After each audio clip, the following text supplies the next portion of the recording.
Welcome to the American Institute of Stress's official podcast, Finding Contentment. The goal of this podcast is to highlight new information about stress and stress management techniques. While we understand that stress is a very personalized issue and different for everyone, we hope to help you find your own way to contentment. Greetings, everyone. Welcome back to Finding Contentment. This is your host and Executive Director for the American Institute of Stress, Will Heckman. Thanks again for joining us. Hope you've been joining us in all our past podcasts, and I hope you will for all our future podcasts. But if this is your very first podcast, you should know that these podcasts focus on stress and stress-related issues. So please remember to follow us at stress.org and also send in those reviews and comments. I love hearing from you guys. By the way, we have some really big news. Our longer-awaited documentary has just been released. Mismatch, Your Brain Under Stress is a revolutionary documentary series that explores stress in our society and also what we can do about it. You know, stress is literally the spice of life. It's been said that if you don't experience stress, you really don't feel alive. Stressors are everywhere. They come at you from the environment you live, work, and play in, from other people, and mostly from inside your own head. Stress is defined as our reaction to change. And like everything else, you can learn how to master your stress and to live a more peaceful, productive, and a happier life. Mismatch, Your Brain Under Stress will tell you how. Mismatch is a 6-part documentary. It features some of the world's leading experts on stress and their collective experience, stretching from the very first experiments done on the mind-body connection to the latest research into unraveling the unconscious mind. And as entertaining as it is informative, Mismatch teaches us about what stress is and how to master it. And all you have to do is go to stress.org and find out how you can watch it. And by the way, this is a really good time to join the American Institute of Stress, because when you do, you get to watch Mismatch and all the other things we have absolutely free. And speaking on how our environment affects our lives, when was the last time you connected with nature? You know, it's easy to get caught up in the screen-to-screen routine that we have. You start the workday in front of your computer screens, and we end our days in front of another screen, maybe a TV. According to the Environmental Protection Agency, most Americans spend 90% of their lives indoors. Lately, some of us, it's been a lot more than that. And no wonder people are so stressed out. Now, the good news is spending time in the great outdoors is free, and it's a very effective way of releasing and managing stress and to improve your health and reduce your stress. And don't forget to add, spend time outdoors on your to-do list. Our guest today, well, he has shown many people how our environment can help us live better, more content lives. Millions have befriended Fritz and his very loyal companion, Donnybrook, in old-time hockey. He tells us that his passion for the outdoors comes from his grandfather, who always taught him, almost every time they went fishing, that it was just as cool to bring home a garbage bag full of trash he picked up next to the river or the side of the road as it was to catch a fish. I think that was a good lesson. And the lessons he learned taught him that we all have responsibility to nature. It gives us so much, and it doesn't ask for very much in return. Maybe just take care of it a little bit. In his TikTok and YouTube videos, and in a very calming voice, he acts as a guide and takes us all back to nature. And it's in the upper Michigan Peninsula. He shows us how to live a simpler life. And like I said, his companion, who's a Australian Shepherd named Donnybrook, and shows us what a less stressful life can actually look at. If you want to learn more about Fritz and Donnybrook, join the millions of his followers, and they are everywhere. Old Time Hockey is on TikTok, Twitter, YouTube, Snapchat. Fritz will tell me if I missed one, but he's everywhere. You got to stop and take a moment and watch some of his stuff. I did. I it made my day, calmed me down. So please join me in welcoming our special guest, Fritz. Fritz, thank you very much for taking the time to joining us today. Thank you, Will. Really appreciate you having me on here. I appreciate the work you all do too. Oh, thank you. It's good, always good to hear. So, the very first thing I wanted to talk to you about is, as I said before, we know that you have a passion for the outdoors for a very long time. You said you started with your grandfather, which is so cool. I really love that. So I guess I really want to know how you first got started recording all your adventures with Donnybrook, of course. Well, it's kind of a strange thing. I got involved in TikTok or social media in general, just through some hockey buddies, actually. Just watching videos that they would send in group texts. And we actually had a group text going for a men's league playing hockey. And I just always thought the videos really funny. And just, I guess I wanted to be a part of the app. I didn't really know how, but I just wanted to start watching and just getting involved in, I guess, what society was doing that I felt like I was maybe missing in my little small corner of the woods. So I basically just started making hockey videos and kind of just grew from there. Well, and then you started to take a camera along with you on your walks in the woods. And by the way, those of you that have watched some of these TikToks, I want you to know how jealous I am. Now, I live in a world where we also have big mouth bass.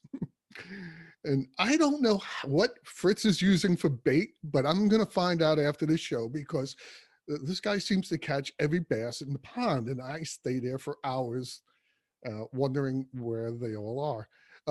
Do you really have a main lesson that you are trying to get people to learn from your podcasts and videos? Do you have a takeaway that you want people to have? I don't know if it's much of a lesson. I guess a takeaway would be maybe just presenting an outlet that maybe people didn't know existed before. You know, nature's everywhere. A lot of us are fortunate. I know I'm fortunate enough to have it right in our backyard.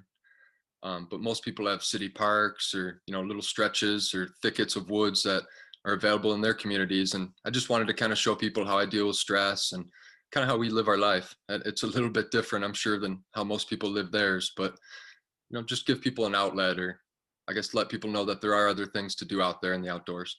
And you're right. People do live in different places. You and I live on opposite ends of the country, but we both find our way to the outdoors. But if you are living in a city, just as you pointed out, go to a park, go somewhere, get out.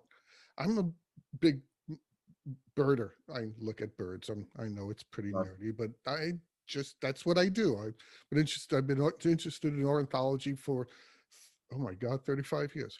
And it's a great hobby that gets you outdoors. Do you find that when you're out and about with Donnybrook, that personally your own stress levels go down, and the adventures you are, or whatever you're doing, if you're just going for a walk, or whatever it is that you're doing, takes your mind off of your normal stressful routines? Absolutely. I think when I first started making videos, I kind of got caught up in the social media thing where, you wake up and you're on your phone, and you go to bed, you're on your phone. And I was sitting by the creek fishing. Sometimes I was on my phone, and I kind of got caught up in it myself a little bit. So I had to readjust myself. And, now that I wake up in the morning, I do things like not check my phone first thing, or Mhm. I'm going to bed, I try not to look at it too much before I go to bed. And I try to get out in nature more. And so I guess I can say I kind of fell into my own lesson and kind of learned the hard way through kind of just getting exposure online. And next thing you know, your life is way different. And I had to kind of go back to what it was before, before we went online, and we just kind of wake up and live our day, or live our life day to day. So I guess I kind of had to refine that a little bit through all this, if that I, makes it, sense. yeah, it makes perfect sense. I've had many conversations with people about technology and its relation to stress. Um, the, it's funny, the president of the American Institute of Stress said something that I quoted. It said that, you plug in your phone to charge it. You have to unplug your brain to charge it. And that's exactly what you do. You go out and unplug your brain, and you're right. We wake up, we look at our phone, check our emails, and do all this stuff. But maybe the first thing you need to do is just sit down and have a cup of coffee, or in your case, hot chocolate. I like uh, water in the mornings too. I like to, have my own little time to kind of just relax and get my mind right and get my thoughts out and then just kind of get about my day. And I just don't like doing that, just cycling through social media. It's just right. not a good way to start my day. And it's easy to get caught up with it, isn't it? Absolutely. There the conversations that I've had have distinguished guys your age and guys my age. Guys my age are digital immigrants. Guys your age are digital natives. You grew up with this stuff. And for me, it was like, okay, what's the new thing I got to learn? So my daughter had made fun of me for an hour the other day when I said, hey, I'm going to speak to this guy, Fritz.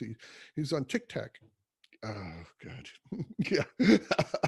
But yeah, she's 21 and decided I was old and didn't know what I was talking about. No, I just slipped. Um, what do you think?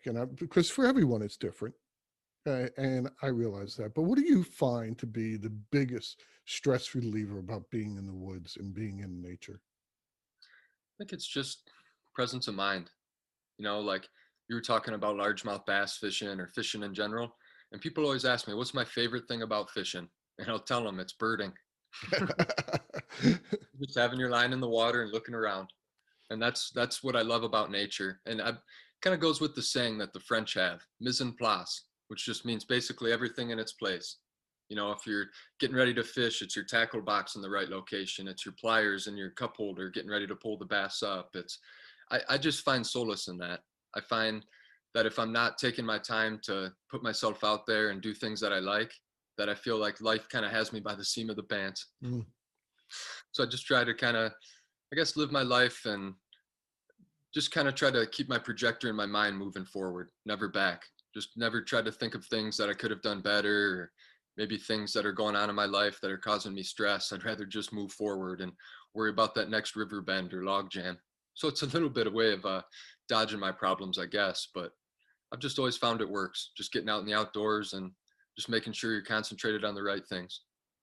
It's funny because you hit the nail on the head, because I've always said about fishing. People have also asked me what I liked about fishing. I said, you can't do anything else when you're fishing. You're only thinking, unless you're thinking about birds, which I do too. You're only thinking about fishing. You're not thinking about problems. You're not thinking about it. It takes your mind. So I think your statement about getting into your own mind and your perspective out in the woods has got to be a lot different than when you're home in front of all those computer screens. I have three blazing in front of me all the time. It's got to help, you know, and nature is a quieter, slower place. And I think we all need to slow down. One of the things I want to ask you about, because I share this love that you have, is your relationship with Donnybrook. Now, I know I have a blue tick coonhound named Bonnie Blue. What's the name? Bonnie Blue. Oh, I love it. Yeah. And she's turning 12 soon. And Bonnie Blue has been with us since she's 6 weeks old. And many of the people who are listening have pets also. And you take Donnybrook with you on all your trips, as far as I can tell. Do you find having Donnybrook with you comforting and adding to that stress relief? Absolutely. I think I'd be stressed if I knew he was at home too by himself. But absolutely. I mean, he goes everywhere with me. I think I've probably spent one night away from him, I think, in all 9 years he's been alive. Right. So we're really close. And he comes fishing with me, he comes camping, hiking. He sits right on the back of the kayak when I fish. It's So great that Donnybrook is used to going with you places, that he doesn't cause stress. Having a blue tick coonhound is can be challenging, because they can smell things a mile away, and as soon as she smells something, she's gone. So if I took her out into the woods or into the Everglades where I am, she'd be going 100 miles an hour looking at everything. But it's I'm so like that. great to see you with him. He has that problem sometimes. He likes chasing bird shadows. But no, we Well, try to practice walking together in the woods, and I don't like him pushing too far ahead in case of black bear. He's not really scared of anything, so he'll take off too. right. So we've definitely had those moments. They're few and far between, luckily, but he's gotten really good over probably the last 7 years being out in the woods. He listens real well. What about in general? I mean, just having a pet in general, even when you're not out in the woods. A lot of people have told me that their pets bring them into a calmer state and they just feel better. They come home from a really stressful day and they come home and they're always happy. You know, it reminds me of the old joke. And God, it's a horrible joke, but if you want to know who loves you more, a person or a dog, lock them both in the trunk. And when you open the trunk, see which one's happy to see you. Uh, I so love what do you think about, pets as far as stress relief? I excellent. I mean, where we live is just kind of out on our own. I might go a week or 2 weeks without seeing somebody sometimes. So Donnybrook is not only my best friend, he's the circle, or he's basically my entire life. Um, but the stress he's a really calm dog, and I don't know if that's by the breed. I don't know if that's just by him in general. He's the first Australian Shepherd I've ever had, but I know they tend to be a little bit overzealous and Mm. kind of yippy per se, but he's been excellent. He's really calm, and I kind of feed off him, to be honest with you. When we're out in the woods or even when we're at home, I'd feed off his energy. And I think a lot of people always ask, how are you so calm? Or it's like when you live in the middle of the woods and just with your dog, and your dog's as calm as he is, it's kind of easy. Speaking of that, um, about calm, your videos and your TikToks and all the things that I've watched on you and all your viewers have, you speak in a very calm voice. It's a very relaxed tone. Are you doing that with on purpose, or is that just you're relaying your emotion at that time? I get this question a lot. I don't really know. I mean, I wouldn't say I'm narrating per se, but I'm kind of just reading, if that Hmm. makes sense. It's just, I guess, kind of the cadence I would read in. So it's not really like I would talk in real life. Like I wouldn't normally talk to people like I talk on TikTok. But I guess I didn't really realize that until I separated the two, if that makes any sense. I kind of just read, almost like reading a book. I write it down and then I do the voiceover and I just hold the paper in front of my face and just read it. It does make sense, but it has an awesome effect. Um, you make it a point to take your followers with you on these stress breaks. I thought that was awesome. You would show somebody contacted you, hey, Fritz, I'm having a really stressful day. Can we go fishing? And you go, yeah, sure. Come on. And you actually, you take special requests to go on a canoe trip or a fishing trip. So how did that start? Kind of just started organically. Like I said, when I first joined TikTok, it was mostly hockey videos. And I think we kind of formed a community, and a lot of the buddies online that we made and people we met all around the world wanted to know more about us. And nature's a big part of our life. It's probably the biggest part of our life. So we started just kind of organically taking people on a couple of adventures, and then we started getting more comments, and it just kind of happened organically, really. Nature's a big part of our life, and I just wanted to show people, that it's an outlet that can do a lot to your life and add a lot of value. And whether it's fishing or hiking or camping or even the small things we do, like hanging out at the cabin or, making some snacks or some simple recipes, or, there's happiness in simple things, you know. I was going to ask you about that. I mean, you actually cook for people and you share your food with people. It's like it was so great that I saw that you were making such a great a direct connection with people, sharing your meal with them. Um, what's the most common thing people ask you to do? I'd say probably go hiking or fishing. Let's say fishing will probably be the number one, now that the weather's warmed up. Yeah, But either hiking or fishing mostly. yeah, and I noticed that you name all the bass. I thought Yeah, that was really cool. like name them after old hockey players. Oh, did you really? Okay. With that high dorsal fin, it looks like a mullet. Name them Barry Melrose.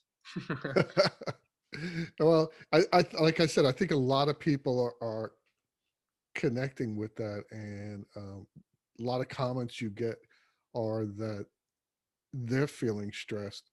They watch you going on just a walk through the woods, and you do it in the winter and summer, which is, I think you. I saw one of your TikTok videos. I think you're insane. There was snow on the ground. You dove into a river or a creek or something. I went, okay, I'm from Florida. We're not doing it. But, Not out of questions. People say, is that a hot spring? I said, it's definitely not a hot spring. we have the opposite here. We have cold springs here. Um, Skin. yeah, I guess even though it's vicarious, that when people watch those videos with you, it is a big stress reliever for them, because they're even just watching you do it. It must calm them down somehow. I know I felt calmer when I was watching it. I appreciate that. Yeah. It's a two-way street, to be honest with you. You know, it's kind of like you wake up in the morning, and I mean, taking people on our adventures is a blessing. And I don't know how I got so lucky to wake up and have people care so much about our little lives. Well, you know what? It's not so little, and I think the lesson that you're bringing to people is that there is a simpler way to live. You don't have to be so stressed out. At stress.org, we're trying to tell people that all the time. It's a balance. And I think them actually seeing that you have found a way to balance it, that it's doable. Absolutely. Um, it's not, it doesn't look like a TV movie. It doesn't have to look like, something fake. It's your life, just calmer. Absolutely. Just taking the time to enjoy the smaller things or the larger things. I don't know what to call them. When I'm out there and I see uh, a bird that I get to see very rarely, I get excited. Absolutely. My stress levels go up. And at AIS, at stress.org, we often remind people that there is good stress too, as well as bad. For instance, you must feel that stress, that excitement when you're planning for these trips in the woods. Oh, absolutely. You don't That's go my in the woods thing. without. Right. So, what goes through your mind when you're out planning them, when you're thinking about places you want to explore?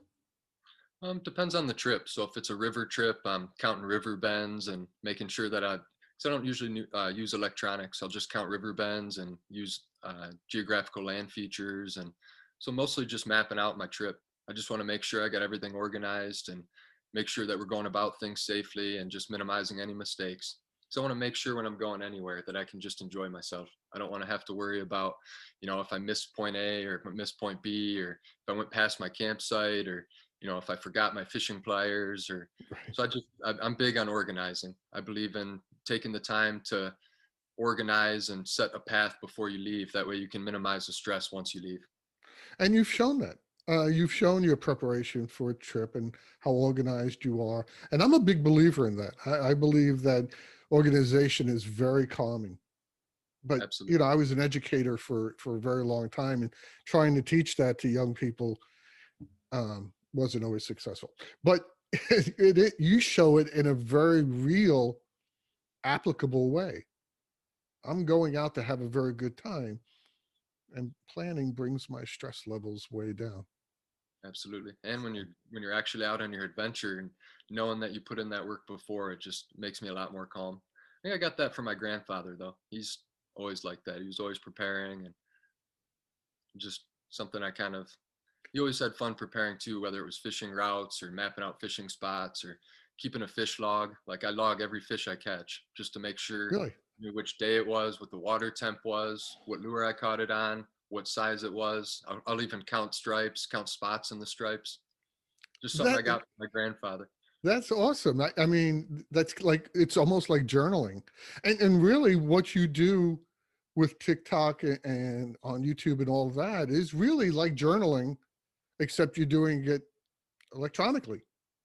And Absolutely. I wonder if just doing that in itself is not a stress relief. I think it is. Absolutely. I mean, think happiness is a choice. It's not really a destination. And I think managing stress is probably the most important thing under that. I think people think that stress just comes and goes, but for me, it's just I got to battle it every day. And I Right. battle it every day just through how I approach my life. And whether it's staying off my phone at certain times of the day or preparing for a trip better than I normally would have to make sure I'm not stressed when I'm out there, I think preparing is a huge part of that. And you also have to think about Donnybrook. You got to prepare for him Yeah, too. I gotta remember food and snacks and collars and life vest and Right. tick spray now that it's springtime. I don't know if you all Well, have ticks down there, but they're bad up here. I, down here, you live around water. Yeah. You can't get away from it. You can't go down my block without hitting water, a canal or something, which is very funny when you find that the UPS guy gets stuck. But that's a whole nother story. What I wanted to ask you is, well, first of all, I wanted to make sure that I got all the places that you are on for old time hockey. First of all, am I saying that right? Yeah, old Uh, time hockey. Yep. okay. I just when I've named the or when I started the name, it was supposed to be old time hockey, but somebody already had that name, so I just spelt it different. I Yeah. didn't really plan on Well, making. I didn't want to say old time Hawkeye because that's an Avenger, not a. So you're on. Tell me all the places you're on, so We're people on can find you. TikTok, Instagram, YouTube, Twitter, basically anywhere. Just Google Fritz and Donnybrook or at Right. Old Time Hockey. Old Time HAWKEY. And when I did, I found all kinds of stuff, including that you're involved in a conservatory. Yeah, we do some conservation work through the UP Land Conservancy, which is a land conservancy out of Marquette in the Upper Peninsula. And Oh, that's awesome. we were able to sponsor a little over 200 acres last year. So that was really cool. Great. What does that entail when you Uh, sponsor it? Is it it's basically just to keep a nature preserve up. So it's sending somebody out in the field to just walk around and just check the biodiversity and bring it back. It's pretty much just keeping the land a check, keeping it in afloat. They make sure that it's a nature preserve, so you don't have people flying drones over it. Um, you don't have people hunting, foraging. It just land as is, land like you just hit shore. how crazy it is that we even have to worry about that? We sometimes go on trips here and we go out into the Everglades, into places that have not changed for the past 300 years. That's the best. And there is nothing different about it. And I end up, because of who I am, narrating the whole trip and pointing out the fauna and birds but but it is so relaxing. It is and exciting at the same time. And I can't stress enough how important it is for you to make it part of your life as a stress management tool, if nothing else. And you Absolutely. can always find a way to do it. Go to the beach, go take your dog for a walk. You know, I think you found the way. What's next for you guys? For you and Donnie Rook? Living life day to day. We're actually going on a river camping trip tomorrow. Just Oh, head awesome. down the creek, down river to a little bit of the bigger water, and we'll just camp out for a couple days, do some journaling, do some birding, just That's awesome. relax. One day we're gonna have to get together and compare bird notes. Absolutely. It's We've seen a lot around here. I saw the first oriole 2 weeks ago, which means spring's here. Or not oriole, I mean robin. oh yeah. We see robins for 3 days. Only, and then they Oh, three migrate up. days and they're gone. On their way down south to back up to you guys. And the Orioles we see here are not the same ones you do. Really? The Yeah, different migratory routes? we see tropical Orioles. No We see, way. right. It's so anyway. Sorry, guys. We're talking birds. We've gone from the Finding Contentment podcast to the birding podcast. But hey, it's my show. Uh, look, I want to thank you, Fritz, and I'm going to really keep following you. I'll probably on now that I've discovered TikTok, and I understand that you may even be getting back into podcasting. Hopefully. We had a podcast a couple months ago. Just some things happened with funding and just hopefully bring it back in a couple weeks or so. We're looking at some options and stuff, but it was a lot of fun. Yep. Well, we'll be looking forward to that, and everybody who's listening, make sure that like Fritz said, you can find Fritz and Donnybrook just about everywhere. Just Google them and everything will come up. If you're feeling a little stressed one day, take a moment, watch his videos. It'll make you take a big sigh, a big deep breath, and maybe calm you down a little bit. Fritz, thank you so much for joining us today. I really do appreciate it. Thank you so much, Will. Appreciate you guys having me on. All right, guys, that's it for today. This has been your host, Will Heckman. I want to thank you all for joining us today. Hey, don't forget to leave your comments and your reviews, and remember that your support helps keep making these podcasts possible. And I want to remind everyone that just as stress is different for each of us, there is no one stress reduction or management strategy that is right for everyone. So that means please join us next time, because we're going to explore more stress management strategies and insights. And remember to visit stress.org to gather information, tools, and techniques to live a healthier, happier, and a longer life. And I hope the information that you heard today from Fritz and myself will help you to find contentment. Good day, everyone.